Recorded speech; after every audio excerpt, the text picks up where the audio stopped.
નમસ્કાર મિત્રો, મારી ચેનલમાં તમારું સ્વાગત છે। મિત્રો, ગઢડા પોલીસે જૂના સ્વામિનારાયણ મંદિરના ઉતારા વિભાગમાં ચાલતા જુગારધામ પર દરોડો પાડ્યો છે।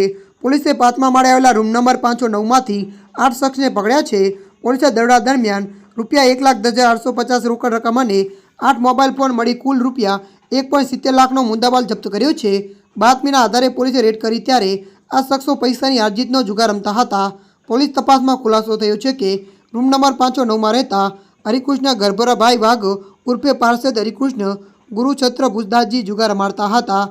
પોલીસ હરિકૃષ્ણ પાર્ષદ ઉપરાંત જિગ્નેશ કાવઠિયા, રાજેશ સાવલિયા, લાલજી વાઘેલા, પરેશ જોગાણી, કેવલ કાવઠિયા, પંકજ કાવઠિયા અને પૂર્વે જોગાણીની અટકાયત કરી પોલીસે તમામ આરોપીઓ વિરુદ્ધ જુગારધામ હેઠળ ગુનો નોંધીને વધુ તપાસ હાથ ધરી છે।